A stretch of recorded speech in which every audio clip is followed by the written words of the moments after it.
Tori, and today I'm going to be reviewing Watchmen.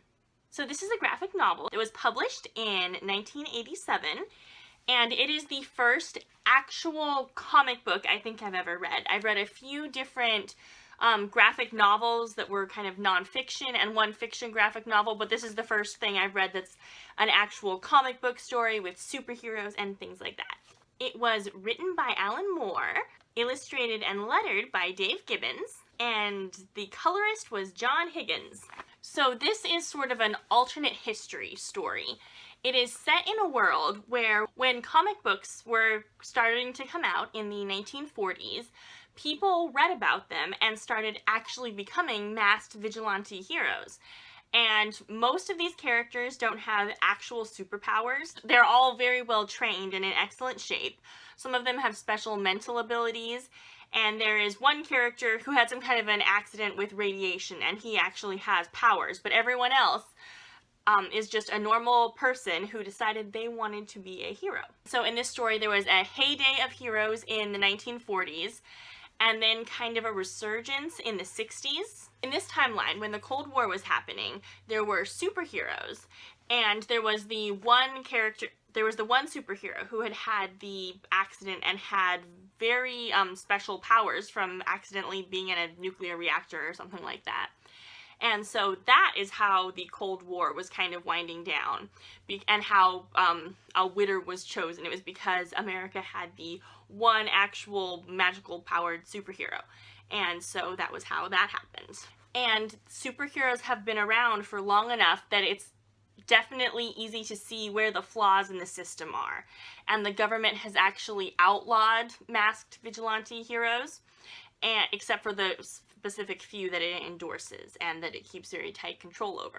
So this is the story of all the characters who used to be part of this amazing Avengers-like crime-fighting team and are now just kind of living with the fallout of that and the aftermath of that.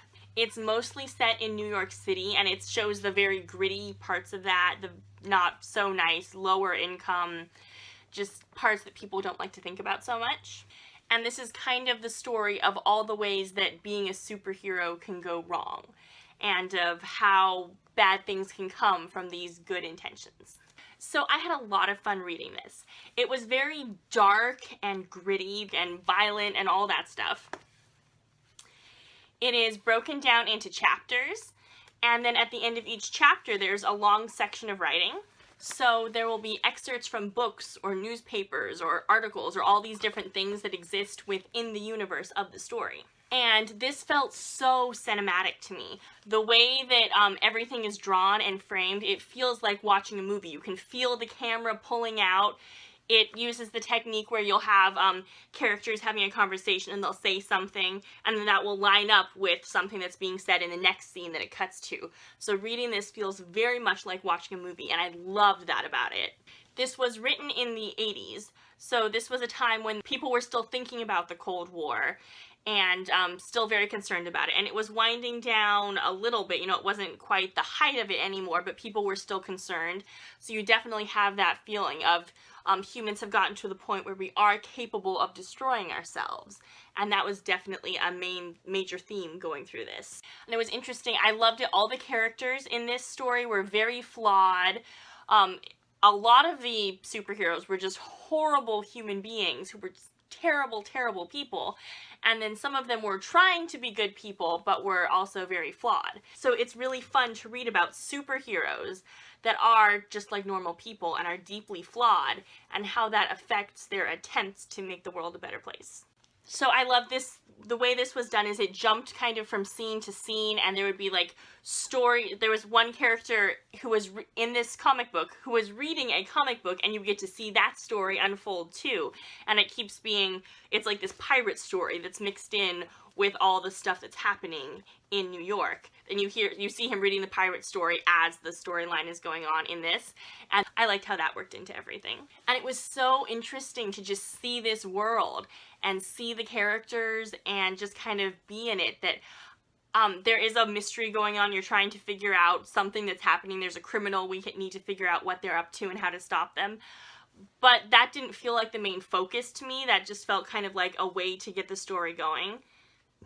And the most interesting part was just kind of watching this world that's so dark and where things have gotten so bad and just where very few people have any hope left, but it's not written in a depressing way, it's written in a really interesting way. And so this story does have an ending. That ending was very interesting to me, so I'm going to talk about that. So if you want to read this, go read this before you watch the last bit of this video. So I thought the end was really interesting. You know, it's left a little open-ended because Rorschach did send his journal to the newspapers, so they could get the story, which is as much as Rorschach knew up to that point, which, like, I guess theoretically you could have found out then that the aliens were faked, but Rorschach didn't know that, so you'd have to make a lot of intuitive leaps to get there, and I feel like people probably wouldn't figure it out. Like, they'd be concerned about the superheroes and think, why did Dr. Manhattan get sent away?